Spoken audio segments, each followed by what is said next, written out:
compris les étudiants IPAD, que ce soit au travers des vidéos ou de la réflexion, les dernières tables rondes en a apporté encore la preuve. Mais c'est vrai que nous avons, avec votre présence, Patrick Caron, un interlocuteur de choix sur ces questions, en discutant un peu en aparté. Je vous disais, c'est vrai, parmi les questions qui se posent pour tout être humain sur la planète aujourd'hui, il y a l'eau, il y a l'alimentation, dans le trio de tête, il y a l'environnement, mais tout ça en même temps est très imbriqué et très impliqué. Et c'est vrai que c'est l'échelle, c'est la jauge des responsabilités qui vous ont occupé, qui vous occupent encore aujourd'hui, et notamment à l'échelle des Nations Unies. Vous êtes chercheur au CIRAD, je vais vous laisser vous présenter plus copieusement, de façon un peu plus développée. Vous avez été président du groupe d'experts de haut niveau au Comité des Nations Unies pour la sécurité alimentaire. On est vraiment dans le centre de la plaque, de la cible, et vous avez différentes responsabilités encore aujourd'hui, notamment directeur du MACID de Montpellier et vice-président des relations internationales de l'Université de Montpellier. Je propose de vous laisser vous présenter vous-même, notamment sur les diverses missions et celles à venir pour les Nations Unies. Et puis après, je vous poserai toute une série de petites questions, mais ça sera juste pour vous relayer et prendre la respiration par rapport aux propos que vous allez pouvoir nous donner, les informations que vous allez pouvoir nous livrer. Nous vous écoutons, Patrick Caron. Bien, bonjour à tout le monde et déjà un grand merci pour l'invitation. Le monde nouveau et l'alimentation durable, ce sont quand même des mots qui accrochent et qui attirent. Donc merci. Je ne vais pas être trop long à me présenter, je pense pas. Je ne suis pas sûr que ce soit ça le plus intéressant et l'essentiel. Peut-être juste en guise de clin d'œil et comme témoin d'une trajectoire personnelle, dire que je suis arrivé à Montpellier pour être sur les bancs d'un master sur l'alimentation. Il y a déjà très très longtemps. C'était probablement l'un des ancêtres du master actuel. J'ose pas dire depuis combien de temps, mais je pense que cela témoigne, alors autant à titre individuel, cette attractivité pour venir à Montpellier pour étudier ça, pour étudier les questions d'alimentation dans le monde, que la densité scientifique qui existe aujourd'hui sur la place de Montpellier, la richesse des enseignements, je pense que c'est cela peut-être le témoin où ça traduit d'une certaine manière le fait qu'effectivement un certain nombre d'entre nous, et je ne suis pas le seul, ont été amenés à jouer des rôles dans les enceintes internationales à propos des sujets qu'on évoque, que vous évoquez depuis ce matin. Et donc, effectivement, après avoir vécu une bonne partie de ma carrière scientifique, on dit au CIRAD, sur les liens entre production, consommation à propos de l'alimentation, j'ai donc été amené à travailler dans les enceintes internationales et dans ce qui a été créé en 2010 au niveau des Nations Unies comme l'équivalent, c'était pompeusement référé comme tel, d'un GIEC sur l'alimentation. Et du coup,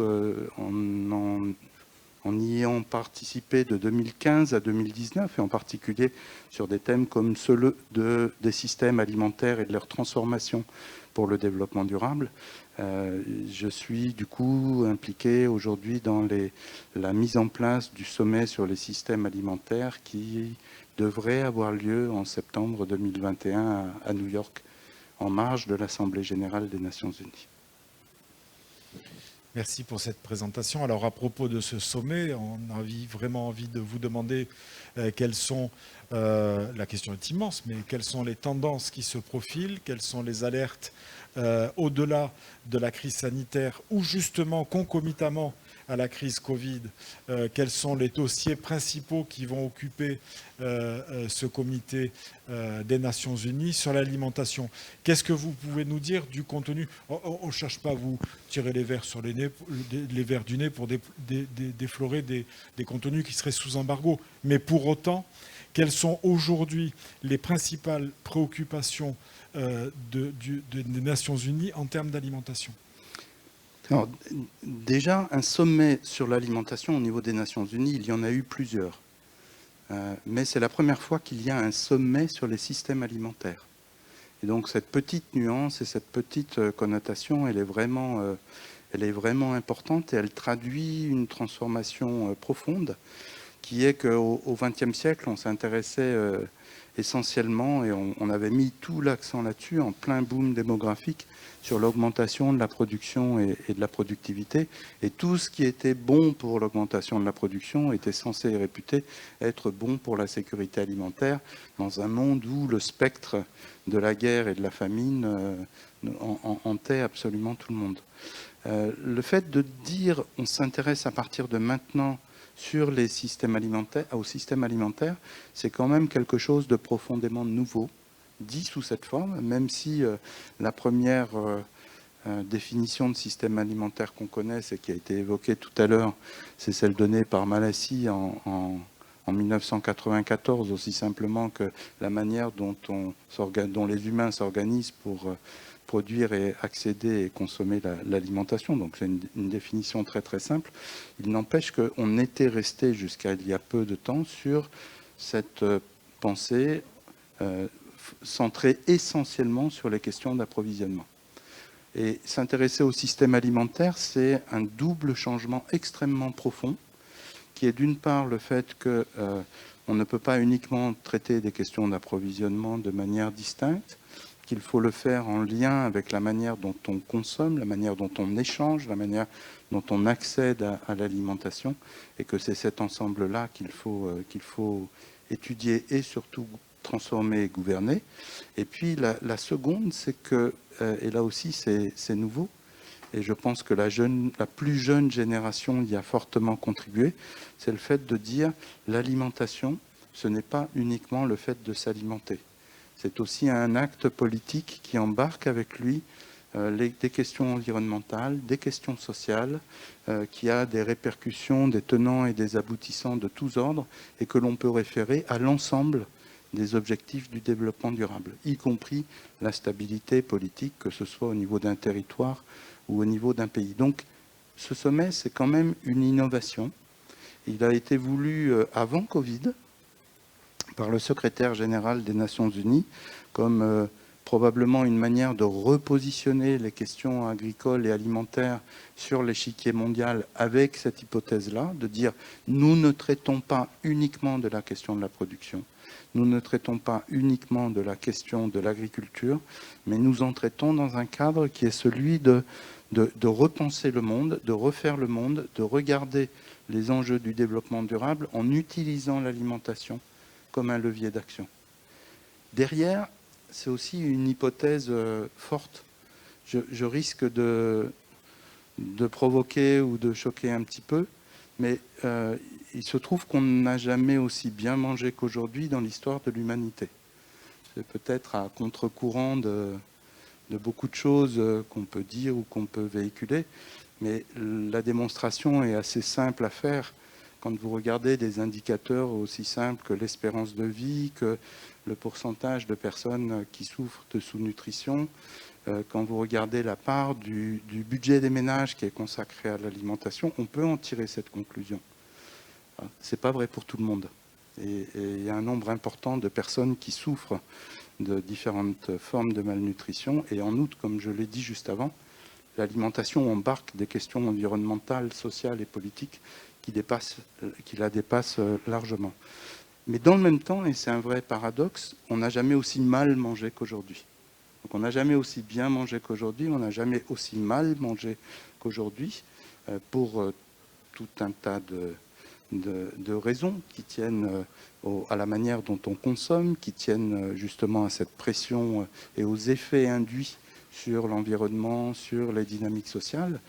Et donc du coup, s'est installé au cours des dernières années, de manière assez générale, une sorte de consensus sur le besoin de transformer en profondeur les systèmes alimentaires.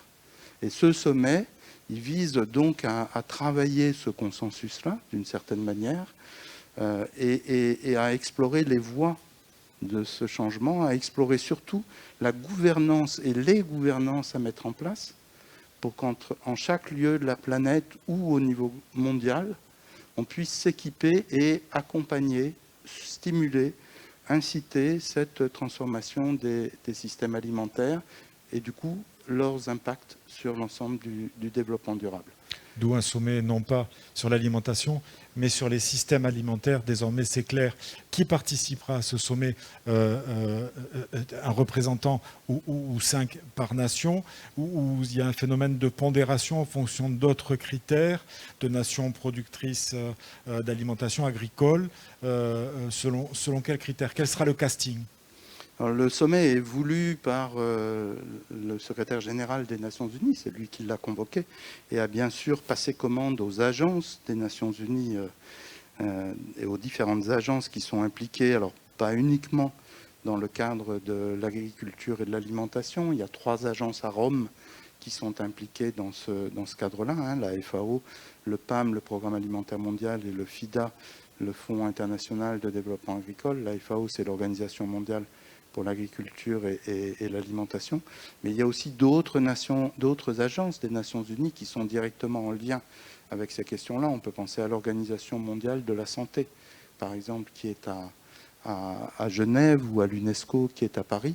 Mais justement, le secrétaire général d'emblée a voulu mettre en évidence le fait que ce sommet ne devait pas être un sommet des appareils bureaucratique ou politique des Nations Unies ou des États, mais devait être un sommet du changement et de la mise en œuvre du changement. Donc, il a fait appel pour cela à la société civile, il a fait appel pour cela aux acteurs privés, il a fait appel pour cela à l'ensemble des acteurs qu'on a vus tout à l'heure dans les tables rondes qui sont impliqués, et il a souhaité stimuler la participation de la société civile à ce sommet, et en particulier sous la forme de dialogue à instaurer. On a parlé tout à l'heure de pacte territorial. L'idée derrière la mise en place de ces dialogues, c'est bien d'arriver à construire des pactes au niveau local, au niveau national, au niveau global, par rapport à cela. Et dans le même temps, si j'ai dit tout à l'heure qu'on n'avait jamais aussi mal mangé, aussi bien mangé qu'aujourd'hui, qu'une nécessaire transformation était nécessaire, et que la grande question, c'est d'arriver à piloter, pour ne pas dire gouverner, cette transformation, parce que ce sont des transformations qui ne se gouvernent pas et ne s'anticipent pas complètement, il y a de très fortes oppositions, dans tous les sens du terme, à ces transformations, et du coup, des rapports de force qui s'expriment, et ils s'expriment aussi à l'occasion de la mise en place de ce sommet. Certains imaginent un contre-sommet, par exemple, et en particulier certains acteurs de la société civile. Donc, est-ce que ce sommet sera ou non l'occasion d'avancer un petit pas vers l'élaboration d'un cadre global, vers l'élaboration d'accords entre les différentes catégories d'acteurs, puisque c'était votre question? Ça, je n'en sais rien. C'est justement l'exercice de négociation qui est celui d'un sommet que d'essayer de l'entreprendre. J'imagine que vous avez dû recevoir un courriel, peut-être un courrier, peut-être une plaquette, que sais-je. En tout cas, un document sur lequel peut-être certains objectifs auront été définis, ou au moins des grandes thématiques. Alors, tout votre propos sur l'étude de la problématique des systèmes d'alimentation et non pas de l'alimentation sa vie, son œuvre, tout à l'heure était très clair. Est-ce qu'il y a des objectifs, des lignes directrices de ce sommet qui sont plus clairement affichées en amont? Alors, en termes d'action, oui, et l'architecture même de l'organisation du sommet avait entrepris un portage politique qui permet d'identifier certaines catégories d'actions. Par exemple, produire, alors ça ne s'appelle pas exactement comme ça, je les intitulés, je ne les ai pas à l'esprit, mais produire autrement, consommer autrement, assurer la résilience des systèmes alimentaires, s'intéresser alors en anglais c'est livelihood, aux conditions de vie et au bien-être. Mais l'ensemble de ces objectifs-là rejoignent d'une certaine manière ce qui est évoqué juste avant dans la dernière table ronde en conclusion, à savoir comment on peut penser, repenser et transformer l'alimentation pour qu'elle soit porteuse de biens communs, et je pousserai encore plus loin, de biens publics. Et cela, puisqu'on reconnaît l'enjeu dans ce sommet, je ne veux pas faire l'apologie du sommet, hein, puisqu'il reste à écrire aussi. Mais l'enjeu de ce sommet est d'arriver, et surtout dans un contexte post-Covid, à pouvoir imaginer la manière dont l'alimentation peut contribuer à construire ce monde nouveau. Cette utopie dont nous rêvons autour du développement durable, et cela essentiellement en le faisant à différentes échelles. Elle n'est pas uniquement un sommet pour le cadre global. Elle est aussi pour instaurer des dialogues au niveau local, pour instaurer des dialogues au niveau national ou au niveau international. Un des enjeux, je pense, justement, est d'arriver à tisser des liens entre ces différentes échelles. On a vu, par exemple, juste alors, ce fourmillement, ce foisonnement, cette richesse d'initiatives locales, territoriales qui étaient prises, chacune adaptée à son concept, son contexte. C'est absolument fabuleux de créativité et d'engagement politique par rapport à la transformation. Et dans le même temps, on peut assez facilement imaginer que la transformation du monde et ce monde nouveau ne pourront pas résulter uniquement de la multiplication à l'infini de ces initiatives locales. Dans la plus grande dispersion, bien évidemment, il y a une forme de ligne commune qui semble assez évidente. Ça fait plusieurs fois que vous évoquez, bien sûr, le Covid. On va en parler un peu plus parce que ça fait partie de la donne désormais. Il me semble que vous disiez tout à l'heure, mais est-ce que j'ai mal compris, que l'organisation de ce sommet international sur les systèmes alimentaires, les systèmes d'alimentation, avait été arrêté avant la déclaration de la crise sanitaire. Oui. C'est bien ça. Oui, oui. Alors donc j'imagine, a fortiori, qu'entre-temps, ça a dû pas mal rebattre les cartes sur la question que je vous posais précédemment, des objectifs affichés. Est-ce que vous avez eu des échos sur de nouvelles consignes? Est-ce que vous pressentez, vous avez la certitude que du coup plusieurs éléments vont être considérés différemment au regard de la crise sanitaire que traverse oui, bien sûr, la France, on en parlait encore hier soir, enfin on l'écoutait encore hier soir de la part d'Emmanuel Macron, mais toute la planète, toute la planète. Alors, le Covid a eu un effet, je ne veux pas dire bénéfique, intéressant, dans le sens où il a réhabilité et réifié, et honoré, rendu honneur à l'ensemble des initiatives locales. On s'est remis à parler de souveraineté. On s'est remis à parler de dynamique et de pacte territorial. On s'est mis à valider, à légitimer des choses qui étaient plutôt de l'ordre de la marginalité jusqu'alors, même si je sais très bien que je suis dans un environnement institutionnel et scientifique et intellectuel ici, où on en parle déjà depuis longtemps. Mais voilà, on a pendant longtemps, et on pense encore dans certains cercles, que tout se joue surtout sur l'organisation du global. Là, on est sûr, et on réaffirme l'importance des dynamiques locales, du pacte, de la résilience, des accords et des transformations de l'action collective et de l'accord politique qui permettent de vaincre les obstacles aux transformations. Et dans ce chemin-là, le monde, d'un point de vue de l'alimentation, ne s'est pas effondré. Beaucoup vont souffrir des questions alimentaires, mais pas directement par une rupture brutale des systèmes alimentaires, sauf exception. On n'a pas eu, par exemple, le même processus qu'on a eu à propos du papier hygiénique au moment du premier confinement.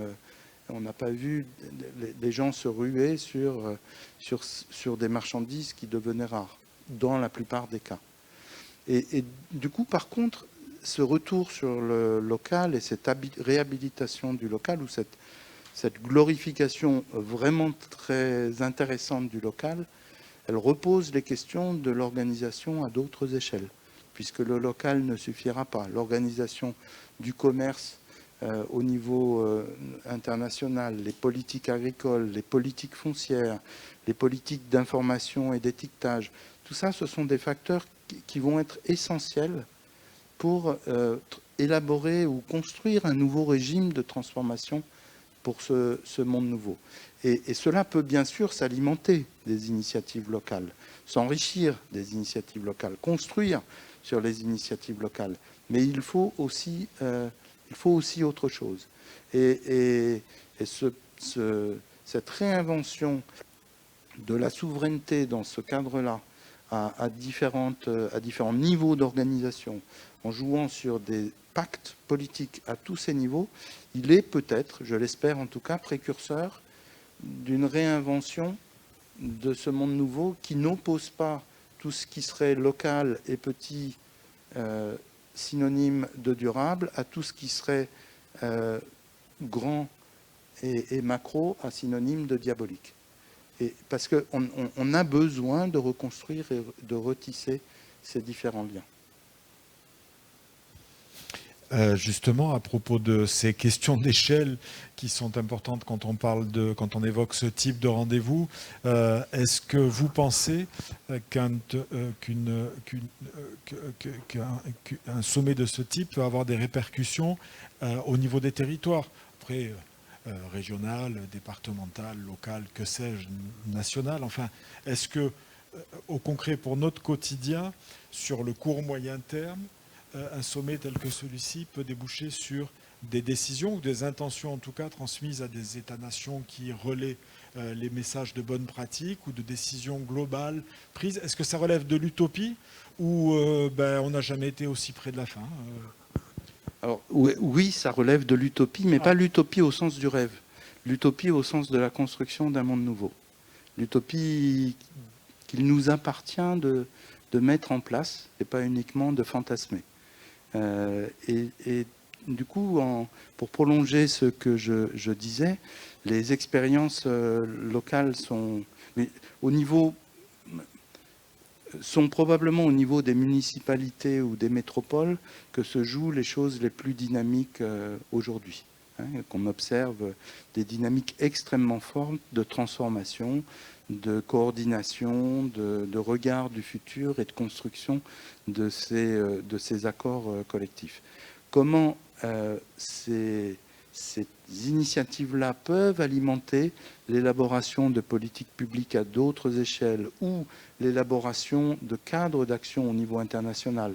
Je pense par exemple à la modification des règles du commerce qui permettent de penser une rémunération juste et équitable, de penser les processus de concurrence autrement, et en particulier en valorisant les questions de biens publics, de penser la rémunération des services offerts par les producteurs en termes environnementaux et sociaux, ce qui est toujours assimilé à des subventions déguisées. Donc de repenser l'ensemble de ces cadres-là, on peut s'appuyer effectivement sur le local. Ce ne sera pas suffisant. Et dans le même temps, ces initiatives de transformation pour un nouveau régime d'action au niveau national, des lois, ou au niveau international, des directives, des cadres d'élaboration, des règles, permettent aussi de rendre possibles les transformations au niveau de territoires et de les rendre possibles au niveau des territoires qui ne se sont pas encore engagés dans ces initiatives pionnières telles que celles que j'ai entendues tout à l'heure à propos de Montpellier ou à propos de Marseille. Donc oui, arriver à tricoter cet aller-retour entre des cadres internationaux, des politiques nationales et des initiatives portées par les collectivités territoriales, par les acteurs de la société civile, y compris pour changer les rapports de force, y compris pour changer les mécanismes de gouvernance, c'est bien cela l'enjeu à terme. Alors, je ne peux pas vous dire aujourd'hui si le sommet arrivera à réaliser de telles ambitions. Mais en tout cas, c'est de cela dont on peut rêver.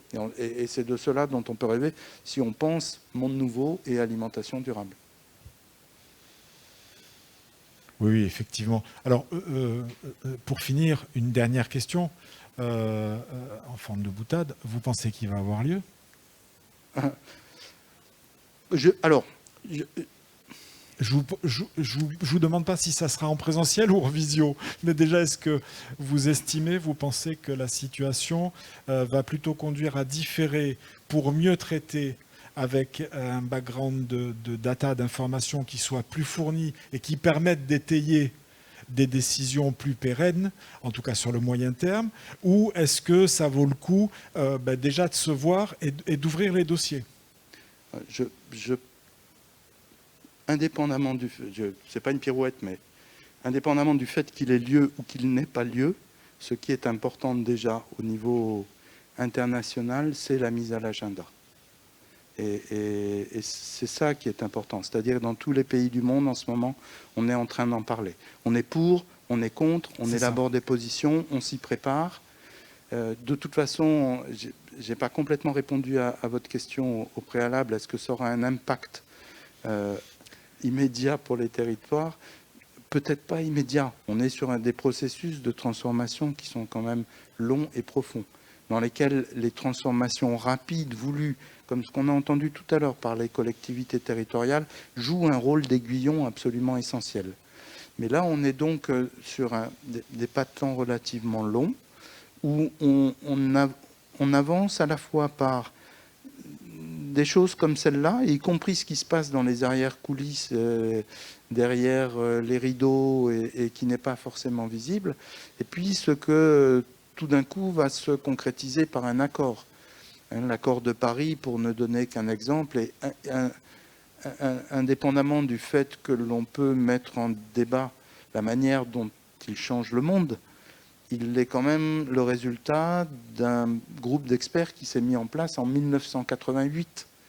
Et à partir des premiers travaux du GIEC, de la sensibilisation, de la mise en politique de cette connaissance-là, de cette sensibilité-là, on construit peu à peu ce monde nouveau. Après, on peut effectivement se dire ce n'est pas compatible avec le rythme avec lequel doivent évoluer les choses, car on est en situation de grande urgence sanitaire, environnementale, économique, politique et sociale. Et il faudrait aller plus vite. Mais alors là, oui, on tombe dans le registre de l'utopie. L'autre.